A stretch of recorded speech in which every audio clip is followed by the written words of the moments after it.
Welcome to Younger, Smarter, and Better, teaching teens and young adults important life skills and habits to better their lives. I'm going to ask you a question. This is a question I've asked myself multiple times throughout my schooling and education. And this is a question that I've thought about for quite a while and have decided to try and give my best answer on. What is the purpose of school? What does it benefit?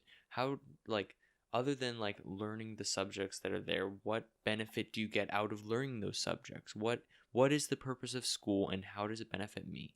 And why can't I just go and do it off by my own? What is the purpose of having to go to a physical place of this generalized schooling system, and why can't I just teach myself all these things with the internet and what we have available today? Those are the questions that I've been asking myself as I've been going through the schooling system and realizing that I might not use a lot of this information, and that there's a lot of better things that I could be spending my time learning and teaching myself about. To answer this question, I wanted to go through and spend a lot of time researching and give a brief summary of the school and education thus far that I've found in a 2-second, as quick as I can, summary of the education system. We'll start off back in the hunter-gatherer, a little bit after that when we started farming and gathering and planting all of our food. We used education and schooling. It wasn't really called schooling back then. It was just kind of like teaching your kids how to farm so that, you could have more food so you won't die. Because that's really kind of where we were at that point as human and the human race. So we're kind of like, you know what? Education, just teach the kids how to work so that we have more people to work so we can have more food so we don't die. Great job. Great start, everybody. We're not going to die as fast anymore. Now, we're going to move a little bit further on into Greece and into Sparta. In Greece, they started their education at 7 years old. They would teach subjects like music, art, literature. You got science, math, politics. All of these were a lot more. You can see definitely huge jump, and I'm giving a very generalized, fast, brief summary of the school system here. In Greece, you had all of these different subjects. They started at 7, which was great, and they kind of gone up and went through to build better citizens. And in Sparta, which is a part of Greece, by the way, it's a little city-state, Sparta, at 7 years old, would start the education to become glorious fighters, because Sparta was a very big military city-state. And with the Greece learning all of this stuff, the whole goal back then for education was to create better citizens, and it worked great. We hear a lot in history. We learn about Greece obviously did something to be recognized in a history textbook, hopefully, unless we're not just reading history textbooks about nothing. Moving on to the first school in America. Another huge jump in here. I'm giving boom, boom, boom, super big, generalized. The first school in America was the Boston Latin School. It was created in 1635. It was the first public school, and it was created as a college prep school to kind of get people to college level education and to help them get there and get through it. So moving on, even a little bit more, but a little bit closer gap, is we have the 1900s. In 1900 exactly, 34 states had laws requiring education. And we move 10 years later down the line, you can see that 72% of children were in some form of education. And in 1918, all 48 states required at least elementary school education for all of their citizens, which is great step. And that's only, 120, almost exactly 100 years ago is where all states required elementary school education. And now we're at this level of education that we're at today, which is great. We've come a long way from that, and we still have generally the same purpose of school, which is to educate young people to become better citizens. Because when you have better citizens, you make more money, you have more food, there's tend to be less death, which is a good thing. And so, overall, it's good to have a school system in place to educate people so that, everybody doesn't die because we don't have farmers and other sorts of things. But the problem that you see, and the problem as we progress a little bit further down the line, is become more smart and try to refine the processes, that we're realizing that the school system we have in place is kind of missing out on a lot of people. It's a very generalized school system, and because of that, we're missing some key components for a lot of different people. I would refer to this system, and it's been referred to in multiple different sources, as a Swiss cheese sort of method, because as you go up, there's more and more holes in people's education. So say a student's going through and learning the basic skills in math, say like algebra and basic skills. They go through, there's a set pace that everyone goes through in school. And as they go through that pace, you have, like, say Tommy doesn't remember the basics of a certain part of the multiplication table. When they have the test date, they test, say he gets a C, okay, everyone moves forward. There's no trying to fix that hole or gap in his education. We just keep moving forward. And that's kind of the same pace for everything as we keep moving forward. And when you get more and more complex math, that requires a lot of different past knowledge accumulated to get there. You've got a lot of holes in that knowledge because you kept going at the same pace for everybody. It's very generalized. And in today's world, especially with the internet and cell phones and social media, it's a very personalized culture. Everything has your own name literally printed on it. Most of the apps like welcome you by name. You have websites that once you sign in, you've got name recognition and other sorts of things like that. That's very personalized and very close to home. And because of that, we're kind of independent, and that's not where the school system is still very generalized. And at that part, there's kind of a shift that needs to occur or should occur. I'm not saying the education system is bad. I'm saying that as we go up and further, people are having harder and harder times. And once they get to that point where, say, they're in their honors level algebra 2 or 3 classes, and they are getting C's and D's, and they don't understand why, and they start to believe that, and this is the belief cycle that they would fall into, is, or at least some of them will, is that they're not good enough and they're not cut out for it, when rather they didn't spend the time, and the education didn't spend the time to specifically teach them the basic skills beforehand, well enough for them to remember and use it at the higher level that they're at now. Now, it's not that this is the worst system. It's a lot better than not having any education system at all, or else we'd be stuck all the way back at the beginning when we talked about where we're still hunting and gathering food, because that, it's great. It's not. So what is the point? What is the point of education? And in simple, as I've said multiple times now, it's to educate the citizenship, the population, to become good citizens. But we're starting to gear away where we need a little bit more. What's the next step is kind of like getting what is a good education system, or how do you become well educated? And I use the word educated as kind of an example of applied knowledge. And I hear a lot the phrasing of, knowledge is power, and it's not. I think that statement needs a little bit of work, because it just says that directly knowledge is power. There's no steps in between it. Knowledge can be power if it's applied. So say I've got a great example for this, right? Say I hand you a map. This map, right? It's got a big X on it, and it shows you where $1 million is hidden. Great. It's got all the steps to get there. Great. If knowledge was power, then that map should be worth $1 million, right? Because it gives you all the steps, all the instructions to get to that $1 million.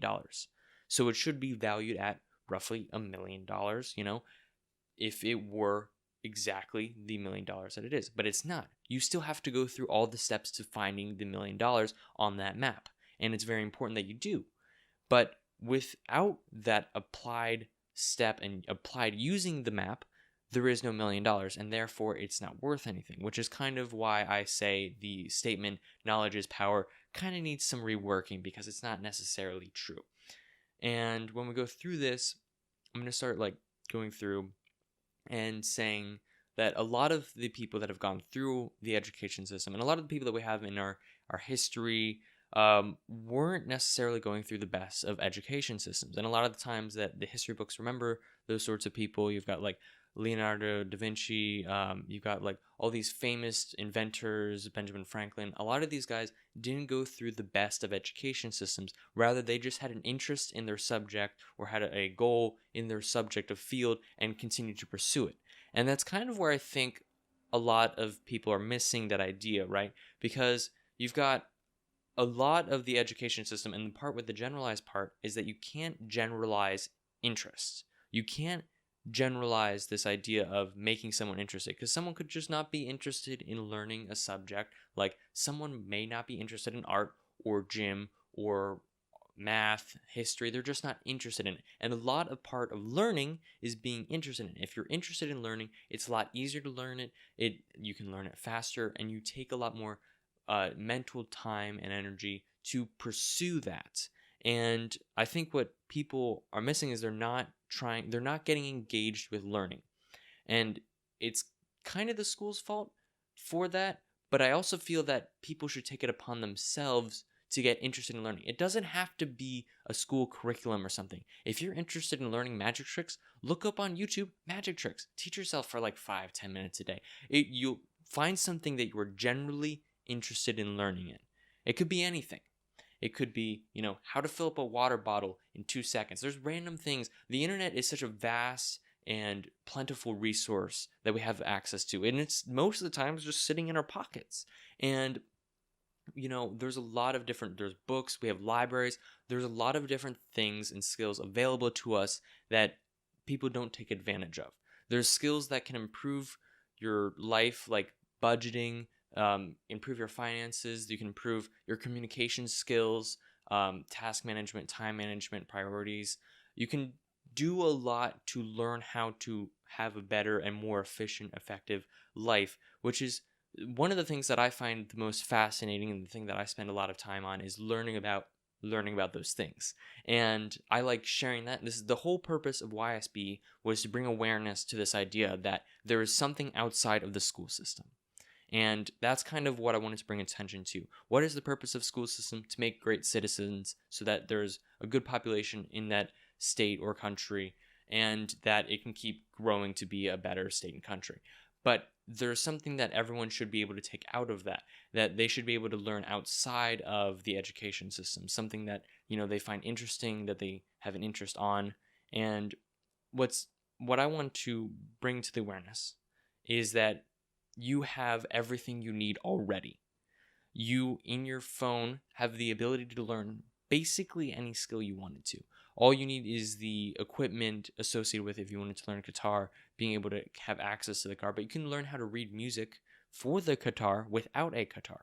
So there's things like that you can learn, and just generally bringing up that idea. And there's something else that I wanted to bring up with this, is I want you to start thinking about questioning things.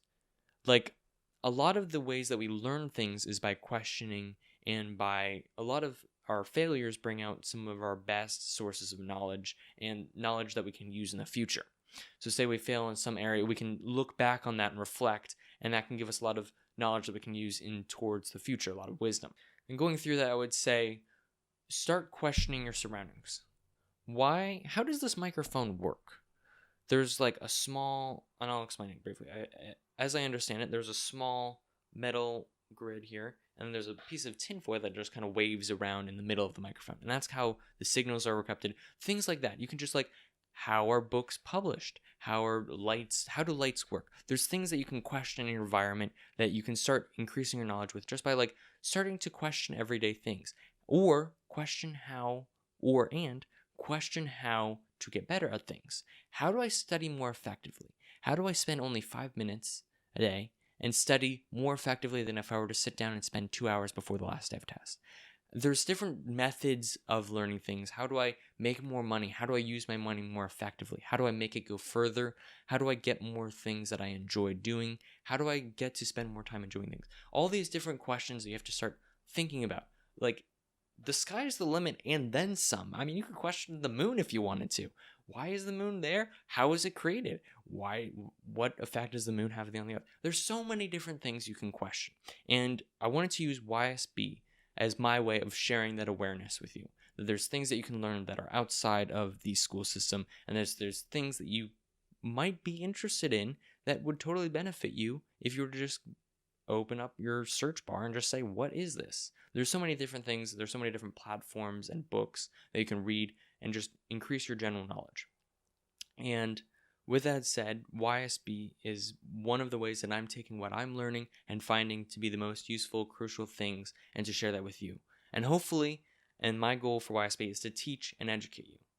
to become a better person that if you want to be. And so that's what I have. And as I say always, and I feel like that this should be really crucial, and I want this to stick with you. I want you to stay hungry for knowledge, because there's always more out there to learn, and there's still a lot we don't know. With all that being said, we now have YSB on 3 different platforms. These are all created, and the 2 new ones have been created with season 2 of the podcast. So we started off as an audio podcast for the first season, first 20 episodes, and we're moving on to 2 new platforms. We have blogging now, so if you like reading and can get a lot of it out of written information, then I would highly suggest looking up the Younger, Smarter, Better podcast. There's a link to that in the description below. And we have the second form that we had beforehand was the podcast. So if you like listening in on your bus ride to school, or in the car, or when you have like to do mundane tasks like chores, then you can take a lot of audio information. That's how you learn your best. And learning how to learn your best is something I would suggest doing. But if that's the way that you think you learn the best and get the most out of it, then I'd highly suggest checking out the podcasts. You can find that on Google Play, on iTunes, and there's other platforms like Spotify and Stitcher that you can definitely look up. And then the third platform, which I am super proud to introduce, is the YouTube channel. If you find visual information more effective for your learning, YouTube is probably the place for you. And we have another link for that in the description below. Thank you so much for listening, watching, and reading. I'm Christian Alita, and stay hungry for knowledge.